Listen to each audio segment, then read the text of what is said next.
ਗੁਰਪ੍ਰੀਤ ਜੀ ਆਇਆਂ ਨੂੰ ਅੱਜ ਦੇ ਪ੍ਰੋਗਰਾਮ 'ਚ। ਮਿਹਰਬਾਨੀ ਕਮਲਜੀਤ ਜੀ, ਬਹੁਤ ਬਹੁਤ ਸ਼ੁਕਰੀਆ।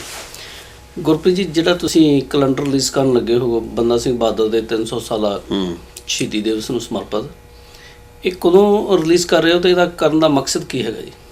ਕਮਲਜੀਤ ਜੀ, ਪਹਿਲਾਂ ਤਾਂ ਮੈਂ ਤੁਹਾਡਾ ਰਿਣੀ ਹਾਂ, ਧੰਨਵਾਦੀ ਹਾਂ ਕਿ ਤੁਸੀਂ ਨਾ ਸਿਰਫ ਮੰਚ ਮੁਹੱਈਆ ਕੀਤਾ ਤਾਂ ਜੋ ਆਪਣੇ ਕੈਲੰਡਰ ਬਾਰੇ ਲੋਕਾਂ ਨੂੰ ਜਾਣਕਾਰੀ ਦੇ ਸਕੀਏ, ਸਗੋਂ ਤੁਸੀਂ ਹਮੇਸ਼ਾ ਸਾਡਾ ਸਾਥ ਦਿੱਤਾ। ਚਾਹੇ ਉਹ ਇਸ ਵਰੇ ਦੀ ਗੱਲ ਕਰੀਏ 2015 ਦਾ ਜਿਹੜਾ ਵਰਾ, ਉਸ ਵੇਲੇ ਜਿਹੜਾ ਅਸੀਂ ਕੈਲੰਡਰ ਜਾਰੀ ਕੀਤਾ ਸੀ ਜਿਹੜਾ ਕਿ ਮੇਵਾ ਸਿੰਘ ਨੂੰ ਅਤੇ ਕਰਤਾਰ ਸਿੰਘ ਸਰਾਭਾ ਨੂੰ ਸਮਰਪਿਤ ਸੀ, ਕਿਉਂਕਿ ਜਿਹੜਾ 2015 ਦਾ ਵਰਾ ਇਹ ਉਹਨਾਂ ਦੀ ਸ਼ਹਾਦਤਾਂ ਦਾ 100ਵਾਂ ਵਰਾ ਸੀ ਅਤੇ ਉਹਨਾਂ ਨੂੰ ਸਮਰਪਿਤ ਕੈਲੰਡਰ ਜਾਰੀ ਕੀਤਾ ਗਿਆ। ਅਤੇ ਭਾਵੇਂ ਹੁਣ ਬੰਦਾ ਸਿੰਘ ਬਹਾਦਰ ਦੇ ਸ਼ਹਾਦਤ ਦੇ 300 ਸਾਲਾਂ ਨੂੰ ਸਮਰਪਿਤ ਕੈਲੰਡਰ ਜਾਰੀ ਕੀਤਾ ਜਾ ਰਿਹਾ। ਦੋਨਾਂ ਸਮਿਆਂ 'ਤੇ ਤੁਸੀਂ ਸਾਨੂੰ ਸਹਿਯੋਗ ਦਿੱਤਾ, ਸੋ ਮੈਂ ਮਹਿਕ ਪੰਜਾਬ ਦੀ ਦਾ ਉਚੇਚੇ ਤੌਰ 'ਤੇ ਤੁਹਾਡਾ ਧੰਨਵਾਦ ਕਰਨਾ ਚਾਹੁੰਦਾ ਕੋਈ ਗੱਲ ਕਹਿਣ ਤੋਂ ਪਹਿਲਾਂ। ਸੋ ਤੁਹਾਡੇ ਸਹਿਯੋਗ ਤੋਂ ਬਿਨਾਂ ਇਹ ਗੱਲਾਂ ਨਹੀਂ ਸੀ ਹੋ ਸਕਦੀਆਂ, ਔਰ ਨਾਲ ਹੀ ਤੁਸੀਂ ਮੌਕਾ ਦੇ ਰਹੇ ਹੋ ਕਿ ਅਸੀਂ ਲੋਕਾਂ ਤੱਕ ਵੀ ਪਹੁੰਚੀਏ। ਸੋ ਕੈਲੰਡਰ ਜਿਹੜਾ ਹੈ ਉਹ 13 ਦਸੰਬਰ ਨੂੰ ਜਾਰੀ ਕੀਤਾ ਜਾ ਰਿਹਾ, ਐਤਵਾਰ ਵਾਲੇ ਦਿਨ ਦੁਪਹਿਰੇ 1 ਵਜੇ ਤੋਂ ਲੈ ਕੇ 4 ਵਜੇ ਤੱਕ ਸਰੀ ਸਟ੍ਰਾਬੇਰੀ ਹਿੱਲ ਲਾਇਬ੍ਰੇਰੀ ਵਿਖੇ। ਸਭ ਨੂੰ ਆਉਣ ਦਾ ਖੁੱਲ੍ਹਾ ਸੱਦਾ ਉੱਥੇ, ਠੀਕ ਹੈ। ਸੋ ਕਿਸੇ ਦੀ ਰੋਕ ਟੋਕ ਨਹੀਂ ਹੈ, ਕੋਈ ਟਿਕਟ ਨਹੀਂ ਹੈ, ਬਿਲਕੁਲ ਫ੍ਰੀ ਈਵੈਂਟ ਹੈ। ਆਓ ਕੈਲੰਡਰ ਰਿਲੀਜ਼ ਸਮਾਗਮ 'ਚ ਸ਼ਾਮਲ ਹੋਵੋ। ਜਿਹੜੇ ਉੱਥੇ ਕੁਝ ਲੋਕ ਹੋਣਗੇ ਆਪਣੇ ਵਿਚਾਰ ਦੇਣ ਵਾਲੇ, ਉਹਨਾਂ ਦੇ ਵਿਚਾਰ ਸੁਣੋ। ਬੰਦਾ ਸਿੰਘ ਬਹਾਦਰ ਨੂੰ ਯਾਦ ਕਰਨਾ ਕਿਉਂ ਜ਼ਰੂਰੀ ਹੈ, ਇਸ ਦੇ ਉੱਤੇ ਕੁਝ ਗੱਲਬਾਤ ਹੋਵੇਗੀ ਅਤੇ ਉਸ ਦੀ ਅੱਜ ਦੀ ਪ੍ਰਸੰਗਿਕਤਾ ਦੇ ਉੱਤੇ ਵਿਸ਼ੇਸ਼ ਤੌਰ 'ਤੇ ਗੱਲਬਾਤ ਅਸੀਂ ਕਰਾਂਗੇ। ਸੋ ਸਿਰਫ ਕੈਲੰਡਰ ਰਿਲੀਜ਼ ਨਹੀਂ ਹੋ ਰਿਹਾ, ਕੈਲੰਡਰ ਦੇ ਨਾਲ ਕੁਝ ਸੰਵਾਦ ਵੀ ਹੋ ਰਿਹਾ।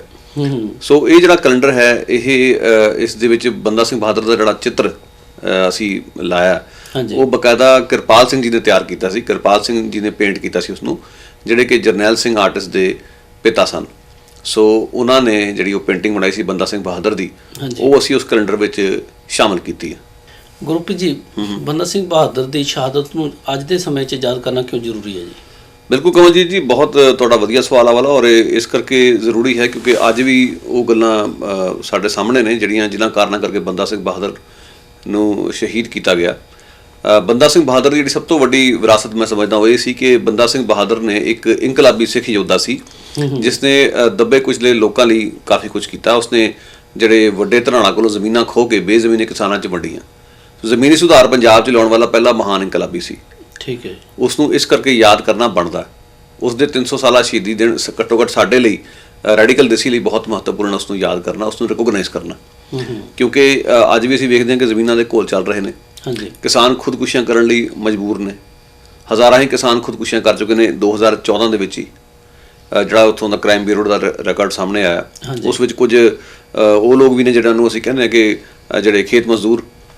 ਔਰ ਬੰਦਾ ਸਿੰਘ ਬਹਾਦਰ ਨੇ ਆਪਣੇ ਸਮੇਂ ਦੇ ਵਿੱਚ ਵੱਡੇ ਧਰਨਾਂ ਤੋਂ ਜ਼ਮੀਨਾਂ ਖੋ ਕੇ ਜਿਹੜੇ ਦੱਬੇ ਕੁਚਲੇ ਲੋਕ ਸੀ ਉਹਨਾਂ ਨੂੰ ਜ਼ਮੀਨਾਂ ਵੰਡੀਆਂ ਤਾਂ ਜੋ ਉਹ ਆਪਣੇ ਪੈਰਾਂ ਸਿਰ ਹੋ ਸਕਣ, ਉਹਨਾਂ ਨੂੰ ਇੱਕ ਬਰਾਬਰੀ ਦਾ ਅਹਿਸਾਸ ਹੋ ਸਕੇ। ਸੋ ਅੱਜ ਤੁਸੀਂ ਵੇਖਦੇ ਹਾਂ ਕਿ ਬਹੁਤ ਅਮੀਰ ਗਰੀਬ ਦਾ ਪਾੜ ਵੱਧ ਰਿਹਾ, ਔਰ ਕਿਵੇਂ ਕਿਸਾਨਾਂ ਦੀਆਂ ਜ਼ਮੀਨਾਂ ਹੜਪੀਆਂ ਜਾ ਰਹੀਆਂ ਨੇ। ਇੱਥੋਂ ਤੱਕ ਕਿ ਆਦੀਵਾਸੀਆਂ ਦੇ ਜਿਹੜੇ ਕੁਦਰਤੀ ਸਾਧਨ ਨੇ ਉਹਨਾਂ 'ਤੇ ਛਾਪੇ ਮਾਰੇ ਜਾ ਰਹੇ ਨੇ, ਉਹਨਾਂ ਨੂੰ ਬੇਦਖਲ ਕੀਤਾ ਜਾ ਰਿਹਾ ਤਾਂ ਜੋ ਕਾਰਪੋਰੇਟਾਂ ਦਾ ਉੱਥੇ ਜਿਹੜਾ ਹੈ ਤਨੂਆ ਜਾਲ ਫੈਲ ਸਕੇ। ਉਹੀ ਚੀਜ਼ ਅਸੀਂ ਕੈਨੇਡਾ 'ਚ ਵੀ ਦੇਖਦੇ ਹਾਂ। ਮੂਲ ਵਾਸੀਆਂ ਦੀ ਜੱਦੀ ਧਰਤੀ 'ਤੇ ਛਾਪੇ ਮਾਰੇ ਜਾ ਰਹੇ, ਕੁਦਰਤੀ ਸੋਮਿਆਂ ਦੇ ਛਾਪੇ ਮਾਰੇ ਜਾ ਰਹੇ, ਪਾਈਪ ਲਾਈਨਾਂ ਨੂੰ ਕੱਢਣ ਦੀਆਂ ਗੱਲਾਂ ਹੋ ਰਹੀਆਂ ਉਹਨਾਂ ਦੇ ਜੱਦੀ ਇਲਾਕਿਆਂ ਵਿੱਚੋਂ। ਸੋ ਇਸ ਮੌਕੇ 'ਤੇ ਜਦੋਂ ਅਸੀਂ ਵੇਖਦੇ ਹਾਂ ਕਿ ਹਾਸ਼ਿਆਗ੍ਰਸਤ ਲੋਕ ਕਾਫੀ ਲੜ ਰਹੇ ਨੇ, ਜੂਝ ਰਹੇ ਨੇ ਆਪਣੇ ਹੱਕਾਂ ਦੀ ਖਾਤਰ ਜਾਂ ਬਰਾਬਰਤਾ ਲਈ, ਸੋ ਬੰਦਾ ਸਿੰਘ ਬਹਾਦਰ ਦੀ ਜਿਹੜੀ ਸ਼ਖਸੀਅਤ ਇੱਕ ਚਾਨਣ ਮੁਨਾਰਾ ਬਣ ਕੇ ਕੰਮ ਕਰੂਗੀ। ਸੋ ਜੇ ਅਸੀਂ ਉਹਨਾਂ ਬਾਰੇ ਲੋਕਾਂ ਨੂੰ ਦੱਸਾਂਗੇ ਤਾਂ ਅਸੀਂ ਉਹਨਾਂ ਲਈ ਵਧੀਆ ਹੋਏਗਾ ਜਾਣਨ ਵਾਸਤੇ ਕਿ ਸਾਡੇ ਅਤੀਤ ਵਿੱਚ ਬੜਾ ਕੁਝ ਹੈ ਜਿਸ ਤੋਂ ਅਸੀਂ ਸੇਧ ਲੈ ਕੇ ਅੱਜ ਵੀ ਬਰਾਬਰਤਾ ਦੀ ਲੜਾਈ, ਸਮਾਜਿਕ ਨਿਆਂ ਦੀ ਲੜਾਈ ਲੜ ਸਕਦੇ ਹਾਂ। ਇੱਕ ਮੈਂ ਗੱਲ ਹੋਰ ਕਹਿਣੀ ਚਾਹੂੰਗਾ ਕਿ ਬੰਦਾ ਸਿੰਘ ਬਹਾਦਰ ਦੇ ਉੱਤੇ ਕਈ ਤਰ੍ਹਾਂ ਦੀਆਂ ਤੋਹਮਤਾਂ ਲਾਈਆਂ ਗਈਆਂ ਕਈ ਲੋਕਾਂ ਵੱਲੋਂ ਕਿ ਉਹ ਬੜਾ ਉਸਨੇ ਮੁਸਲਮਾਨਾਂ ਦੇ ਜ਼ਿਆਦਤੀਆਂ ਕੀਤੀਆਂ। ਇਹ ਗੱਲ ਬਿਲਕੁਲ ਵੀ ਸੱਚ ਨਹੀਂ ਹੈ। ਬੰਦਾ ਸਿੰਘ ਬਹਾਦਰ ਨੇ ਸਿਰਫ ਜ਼ਾਲਮਾਂ ਦਾ ਹੀ ਘਾਣ ਕੀਤਾ, ਉਹਨਾਂ ਜ਼ਾਲਮਾਂ ਦਾ ਜਿਨ੍ਹਾਂ ਦਾ ਹੱਥ ਸੀ ਗੁਰੂ ਸਾਹਿਬਾਨ ਦੇ ਸਾਹਿਬਜ਼ਾਦਿਆਂ ਨੂੰ ਸ਼ਹੀਦ ਕਰਨ ਦੇ ਵਿੱਚ ਜਾਂ ਗੁਰੂ ਤੇਗ ਬਹਾਦਰ ਸਾਹਿਬ ਨੂੰ ਸ਼ਹੀਦ ਕਰਨ ਦੇ ਵਿੱਚ। ਇਸ ਤਰ੍ਹਾਂ ਦੇ ਜਿਹੜੇ ਲੋਕ ਸੀ ਜਿਹੜੇ ਜ਼ਬਰ ਕਰਦੇ ਸੀ, ਉਹਨਾਂ ਦੇ ਨਾਲ ਹੀ ਉਸਨੇ ਟੱਕਰ ਲਈ। ਸਬੂਤ ਉਸਦਾ ਇਹ ਕਿ ਜਿੱਥੇ ਜਿੱਥੇ ਵੀ ਉਸਨੇ ਜਾ ਕੇ ਆਪਣਾ ਜਿਹੜੀ ਸਿੱਖ ਰਿਆਸਤ ਬਣਾਈ ਉਸਨੇ ਆਪਣੀ, ਉੱਥੇ ਕਿਧਰੇ ਵੀ ਉਸਨੇ ਕੋਈ ਜਿਹੜੀ ਇਸਲਾਮਿਕ ਧਾਰਮਿਕ ਕੇਂਦਰ ਨੇ ਜਾਂ ਮਸੀਤਾਂ ਉਹ ਨਹੀਂ ਢਾਹ ਢੇਰੀਆਂ ਕੀਤੀਆਂ। ਜੇ ਉਹਦੇ ਮਨ 'ਚ ਕੋਈ ਇਹੋ ਜਿਹੀ ਈਰਖਾ ਭਾਵਨਾ ਹੁੰਦੀ ਤਾਂ ਕਿਉਂ ਕਰਦੇ। ਦੂਸਰੀ ਗੱਲ, ਜਿਹੜੇ ਬੇਜ਼ਮੀਨੇ ਕਿਸਾਨਾਂ ਨੂੰ ਜ਼ਮੀਨਾਂ ਵੰਡਣ ਦਾ ਮਾਮਲਾ ਆਉਂਦਾ, ਉਸ ਵਿੱਚ ਬੇਜ਼ਮੀਨੇ ਜਿਹੜੇ ਮੁਸਲਮਾਨ ਕਾਸ਼ਤਕਾਰ ਵੀ ਸੀ ਉਹਨਾਂ ਨੂੰ ਵੀ ਉਸ ਨੀਤੀ ਦਾ ਫਾਇਦਾ ਹੋਇਆ। ਸੋ ਬੰਦਾ ਸਿੰਘ ਬਹਾਦਰ ਦੀ ਅੱਜ ਅਸੀਂ ਵੇਖਦੇ ਹਾਂ ਕਿ ਉਸੇ ਧਰਤੀ 'ਤੇ ਜਿਹੜੇ ਸਾਡੇ ਨੇਤਾ ਨੇ ਬੰਦਾ ਸਿੰਘ ਬਹਾਦਰ ਨੂੰ ਯਾਦ ਵੀ ਕਰਨਗੇ। 300 ਸਾਲਾ ਮੌਕੇ ਹੋ ਸਕਦਾ ਡਾਕ ਟਿਕਟ ਵੀ ਕੱਢ ਦੇਣ ਠੀਕ ਹੈ। ਉਸ ਦਾ ਕਿਸੇ ਸੜਕ ਨੂੰ ਬੰਦਾ ਸਿੰਘ ਬਹਾਦਰ ਦਾ ਨਾਂ ਵੀ ਦੇ ਦੇਣ ਜਾਂ ਕਿਸੇ ਸੜਕ ਦਾ ਨੂੰ ਹਾਈਵੇ ਕਰਾਰ ਦੇ ਦੇਣ, ਹੂ ਨੋਜ਼। ਪਰ ਇਹ ਗੱਲਾਂ ਜਿਹੜੀਆਂ ਨੇ ਉਹ ਕਰਨਗੇ ਜਿਹੜੇ ਖੁਦ ਬੰਦਾ ਸਿੰਘ ਬਹਾਦਰ ਦੀ ਸੋਚ ਤੋਂ ਬਿਲਕੁਲ ਪਾਸੇ ਨੇ। ਔਰ ਉਹ ਲੋਕ ਫਿਰਕਾ ਪ੍ਰਸਤੀ ਵੀ ਕਰ ਰਹੇ ਨੇ, ਧਰਮ ਦੇ ਨਾਂ ਤੇ ਘੱਟ ਗਿਣਤੀਆਂ ਨੂੰ ਡਰਾ ਧਮਕਾ ਰਹੇ ਨੇ। ਉਹ ਲੋਕ ਸੱਤਾ ਵਿੱਚ ਨੇ ਇਸ ਵੇਲੇ, ਔਰ ਉਹੀ ਲੋਕ ਨੇ ਜਿਹੜੇ ਜ਼ਮੀਨਾਂ ਵੀ ਖੋਹ ਰਹੇ ਨੇ। ਉਹੀ ਲੋਕ ਨੇ ਜਿਹੜੇ ਇੰਡਸਟਰੀ ਦੇ ਵਿਕਾਸ ਦੇ ਨਾਂ ਤੇ ਲੋਕਾਂ ਨੂੰ, ਹਾਸ਼ਿਆਗ੍ਰਸਤ ਲੋਕਾਂ ਨੂੰ ਜ਼ਮੀਨਾਂ ਖੋਹ ਕੇ ਹੋਰ ਹਾਸ਼ੀਏ ਵੱਲ ਨੂੰ ਧੱਕ ਰਹੇ ਨੇ। ਇਸ ਮੌਕੇ ਤੇ ਬੰਦਾ ਸਿੰਘ ਬਹਾਦਰ ਦੀ ਗੱਲ ਕਰਨੀ ਬਹੁਤ ਜ਼ਰੂਰੀ ਹੈ ਤੇ ਬਹੁਤ ਪ੍ਰਸੰਗਕ ਹੈ। ਗੁਰਪ੍ਰੀਤ ਜੀ, ਜਿਹੜਾ ਤੁਸੀਂ ਇਹ ਕੈਲੰਡਰ 13 ਦਸੰਬਰ ਨੂੰ ਰਿਲੀਜ਼ ਕਰ ਰਹੇ ਆ, ਰਾਈਟ, ਉੱਥੇ ਜਿਹੜੇ ਬੁਲਾਰੇ ਹੋਣਗੇ ਉਹਨਾਂ ਦੇ ਗੱਲਬਾਤ ਦਾ ਵਿਸ਼ਾ ਵਸਤੂ ਕੀ ਹੋਵੇਗਾ ਜੀ? ਸਿੰਘ ਸਾਹਿਬ, ਗੱਲ ਇਸ ਤਰ੍ਹਾਂ ਕਿ ਜਿਹੜਾ ਵਿਸ਼ਾ ਵਸਤੂ ਇੱਕ ਤਾਂ ਬੰਦਾ ਸਿੰਘ ਬਹਾਦਰ ਦੀ ਜਿਹੜੀ ਸੋਚ, ਉਸ ਦੀ ਅੱਜ ਦੀ ਪ੍ਰਸੰਗਕਤਾ ਤੇ ਮੁੱਖ ਤੌਰ ਤੇ ਗੱਲਬਾਤ ਤੇ ਹੋਏਗੀ। ਉਹਦੇ ਵਿੱਚ ਹੀ ਅਸੀਂ ਕੋਸ਼ਿਸ਼ ਸਾਡੀ ਇਹ ਹੈ ਕਿ ਵੱਖਰੇ ਵੱਖਰੇ ਬੁਲਾਰੇ, ਵੱਖਰੇ ਵੱਖਰੇ ਜਿਹੜੇ ਮੁੱਦੇ ਨੇ ਜੁੜੇ ਹੋਏ ਇਸ ਦੇ ਨਾਲ, ਉਹ 'ਤੇ ਚਾਨਣਾ ਪਾਉਣ।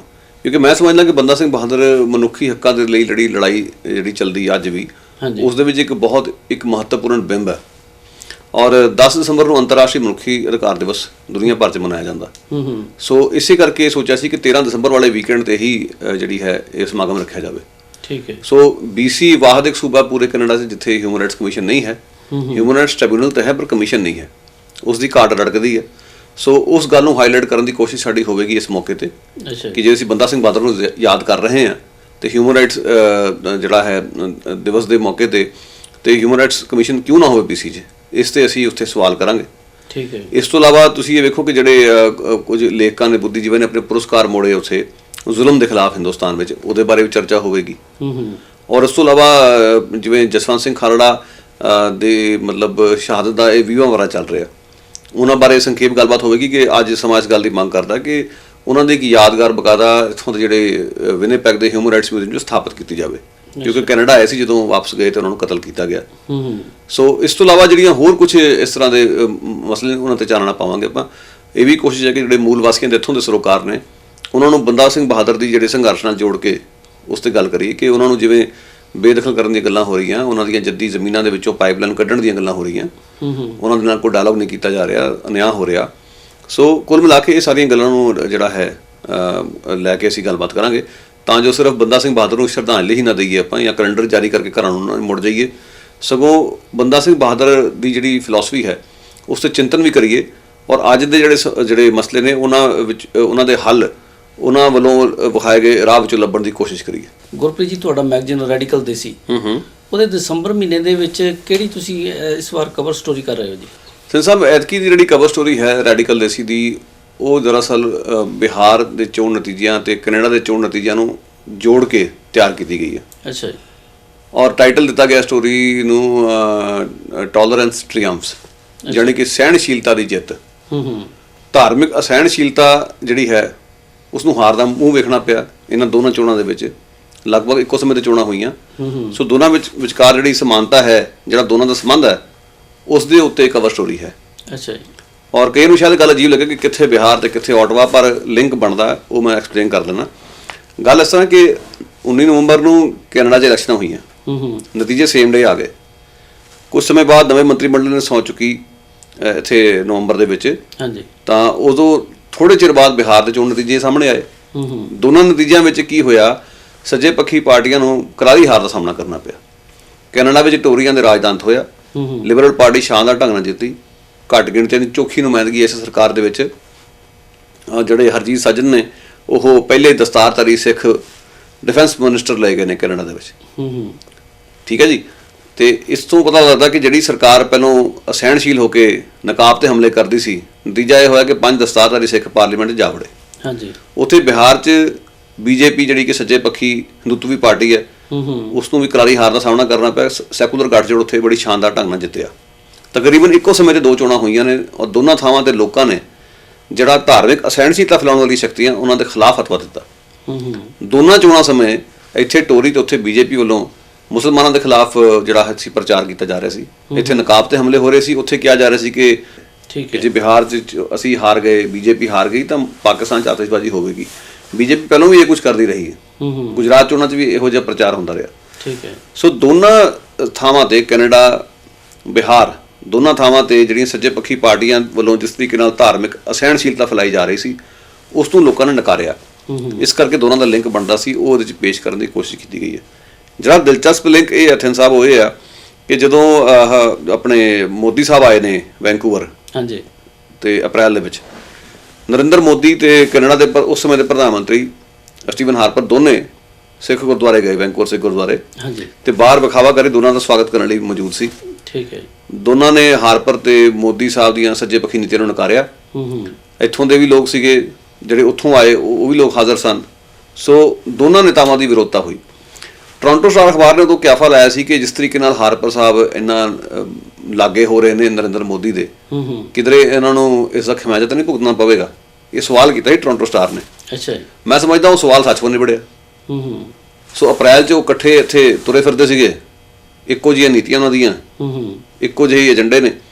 ਤੇ ਦੇਖ ਲਓ ਕਿ ਨਵੰਬਰ ਦਾ ਮਹੀਨਾ ਆਇਆ, ਸਰਦ ਸ਼ੁਰੂ ਹੋਈ, ਤੇ ਦੋਨਾਂ ਨੂੰ ਉੱਥੇ ਛੱਡੀ ਦਾ ਦੁੱਧ ਪਿਆਤਾ ਲੋਕਾਂ ਨੇ, ਵੋਟਰਾਂ ਨੇ, ਇੱਧਰ ਵੀ ਤੇ ਉੱਧਰ ਵੀ। ਸੋ ਲਿੰਕ ਬਣ ਗਿਆ।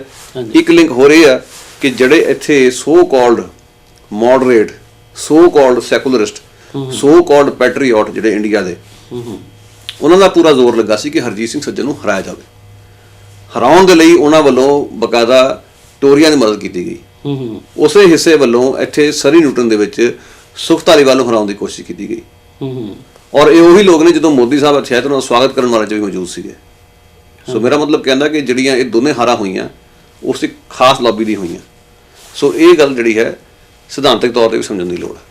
ਸੋ ਇਹ ਸਾਡੀ ਕਵਰ ਸਟੋਰੀ ਦਾ ਫੋਕਸ ਹੈ। ਅਗਰ ਇਸ ਪ੍ਰੋਗਰਾਮ ਬਾਰੇ ਕਿਸੇ ਨੇ ਹੋਰ ਕੋਈ ਜਾਣਕਾਰੀ ਲੈਣੀ ਹੋਵੇ ਤਾਂ ਉਹ ਕਿਸ ਨੰਬਰ ਤੇ ਤੁਹਾਡੇ ਨਾਲ ਸੰਪਰਕ ਕਰੇ? ਮੇਰਾ ਆਪਣਾ ਨੰਬਰ ਹੈ 7788622454 ਤੇ ਮੈਂ ਇਹ ਵੀ ਚਾਹਾਂਗਾ ਕਿ ਜਿਹੜਾ ਤੁਹਾਡਾ ਆਪਣਾ ਨੰਬਰ ਹੈ 6043625555 ਉਹ ਵੀ ਲੋਕਾਂ ਨੂੰ ਯਾਦ ਰਹਿਣਾ ਚਾਹੀਦਾ, ਕਿਉਂਕਿ ਤੁਸੀਂ ਵੀ ਸਾਡੇ ਨਾਲ ਹੋ। आज ਦਾ ਸਰਪ੍ਰਾਈਜ਼ ਵੇਖਣ ਤੋਂ ਬਾਅਦ ਪੂਰੀ ਦੁਨੀਆ ਨੂੰ असली प्यार का पता चल जाएगा। असली प्यार यानी फाइबरटेक, क्वालिटी प्रोडक्ट्स, बेहतरीन डिजाइन्स। की गल है, आज फाइबरटेक तो किचन सिंक घर लेके जाना है या फिर सुपने ही देखी जाने हैं?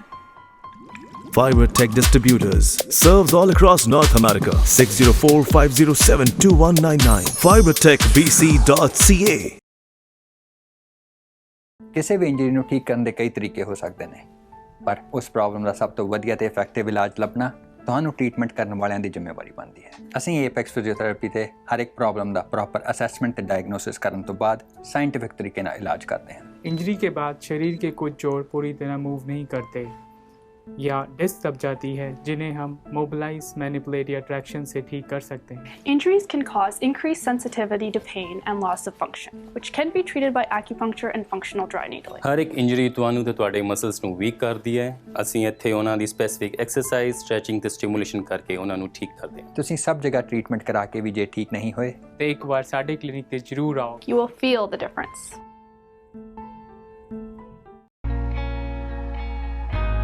ਆਪਣੇ ਪੇਰੈਂਟਸ ਤੇ ਗ੍ਰੈਂਡ ਪੇਰੈਂਟਸ ਦੀ ਸੁਪਰਵਾਈਜ਼ਰ ਇੰਸ਼ੋਰੈਂਸ ਲੈ ਲਈ ਸਾਨੂੰ ਸੇਵਾ ਦਾ ਮੌਕਾ ਦਿਓ। ਅਸੀਂ ਪੰਜਾਬ ਇੰਸ਼ੋਰੈਂਸ ਤੋਂ ਸਾਰੀ ਇੰਸ਼ੋਰੈਂਸ ਕੰਪਨੀਆਂ ਨਾਲ ਡੀਲ ਕਰਦੇ ਹਾਂ।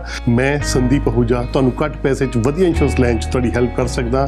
ਜੇ ਤੁਸੀਂ ਕੋਈ ਵੀ ਨਵੀਂ ਸੁਪਰਵਾਈਜ਼ਰ ਇੰਸ਼ੋਰੈਂਸ ਕਰਾਉਣੀ ਹੋਏ ਜਾਂ ਰੀਨਿਊਅਲ ਕਰਾਉਣਾ ਹੋਏ, ਅਸੀਂ ਵਾਅਦਾ ਕਰਦੇ ਹਾਂ ਤੁਹਾਨੂੰ ਬਹੁਤ ਵਧੀਆ ਇੰਸ਼ੋਰੈਂਸ ਲੈ ਕੇ ਦੇਵਾਂਗੇ ਤੇ ਘੱਟ ਪੈਸਿਆਂ ਵਿੱਚ। ਪੰਜਾਬ ਇੰਸ਼ੋਰੈਂਸ ਤੁਹਾਡੇ ਸੁਪਨਿਆਂ ਨੂੰ ਸਾਕਾਰ ਕਰੇ ਇੱਕ ਭਰੋਸੇਮੰਦ ਇੰਸ਼ੋਰੈਂਸ ਪਲਾਨ ਦੇ ਨਾਲ। ਹੈਰ ਮੋਟਰਸ ਵਾਲਿਆਂ ਦੇ ਸੈਂਕੜੇ ਗੱਡੀਆਂ, ਛੋਟੀਆਂ ਵੱਡੀਆਂ ਫਨਾਂਸ ਨੇ ਕਰਦੇ ਤਲੀ ਤੇ ਚਾਬੀ ਧਰਦੇ। ਲੈਣੀ ਵੈਨ ਕਾਰਗੋ ਜੇ, ਲੈਣੀ ਵੈਨ ਕਾਰਗੋ ਜੇ, ਭਾਵੇਂ ਪਿਕ ਅਪ ਲੈਣਾ ਚਾਹੇ ਤੱਕ ਮਿਲੋ ਇੱਕ ਮੇਰ ਅਜੀਤ ਸਿੰਘ ਹੇਰ ਵੇਟ ਥੋੜੀ ਕਰਦੇ। Hair Motors, 12375 King George Highway, Surrey. Call 580-7755. Hayer motors AAA Auto Body ਆਪਣੇ ਭਰਾਵਾਂ ਦੀ ਬਰਨਵੀ ਵਿੱਚ one of the biggest ICBC authorized auto body shop, ਜਿਨ੍ਹਾਂ ਕੋਲ ਐਕਸਪ੍ਰੈਸ ਵੈਲੇ ਸਰਵਿਸ ਤੋਂ ਇਲਾਵਾ ਐਕਸਪੀਰੀਅੰਸ ਅਤੇ ਸਰਟੀਫਾਈਡ ਟੈਕਨੀਸ਼ੀਅਨਸ ਵੀ ਹਨ ਤੇ ਬਿਨਾਂ ਸ਼ੱਕ high tech computerised paint shop booth ਦੀ ਵੀ ਫੈਸਿਲਿਟੀ ਹੈਗੀ। ਤੁਹਾਡੇ ਸਾਰੀ ਜ਼ਰੂਰਤਾਂ ਲਈ ਜਿਵੇਂ ਡੈਂਟਿੰਗ, ਪੇਂਟਿੰਗ ਜਾਂ ਕੋਲੀਜਨ ਸਰਵਿਸਿਜ਼ ਲਈ ਫੋਨ ਕਰੋ Harmesh Sharma 604-299-1054. They can handle ICBC claim and inspection independently. ਕੀ ਹੋਇਆ? ਕਿਸ ਨਾਲ ਲੜਕੇ ਹੈਗੀਆਂ? ਤਾਂ ਹਰ ਵੇਲੇ ਮਜ਼ਾਕ ਹੀ ਸੁਝਦਾ ਹੈ। ਕੀ ਹੋਇਆ? ਆ ਮੰਮੀ ਡੈਡੀ ਨੂੰ ਇੰਡੀਆ ਤੋਂ ਸੁਪਰ ਵੀਜ਼ੇ ਤੇ ਮੰਗਾਉਣ ਲਈ ਇਮੀਗ੍ਰੇਸ਼ਨ ਨੇ ਮੇਰੀਆਂ ਗੁੱਡੀਆਂ ਕਮਾਈਆਂ ਪਈਆਂ ਨੇ। ਕੀ ਕਹਿੰਦੇ ਆ? ਕਦੇ ਕਦੇ ਆ ਪੇਪਰ ਲੈ ਕੇ ਆਓ, ਕਦੇ ਆ ਪੇਪਰ ਲੈ ਕੇ। ਓ ਮਾਈ ਗॉड, ਮੈਂ ਤਾਂ ਦੁਖੀ ਹੋ ਚੁੱਕੀ ਆ। ਬਸ ਇੰਨੀ ਗੱਲ ਤੋਂ ਘਬਰਾ ਗਈ? ਆਹ ਇੰਨੀ ਕੀ ਗੱਲ? ਜਦੋਂ ਆਪਾਂ ਨਾ ਕ੍ਰਾਊਨ ਇਮੀਗ੍ਰੇਸ਼ਨ ਦੇ ਰਾਜਪਾਲ ਹੋਲਟੀਅਰ ਨੂੰ ਮਿਲੇ ਨਾ ਤਾਂ ਉਹਨਾਂ ਨੇ ਕੰਮ ਮਿੰਟਾਂ ਸਕਿੰਟਾਂ 'ਚ ਕਰ ਦੇਣੇ ਨੇ। ਸੱਚੀ? ਮੈਂ ਤਾਂ ਐਵੇਂ ਘਬਰਾ ਗਈ ਸੀਗੀ। 9057897744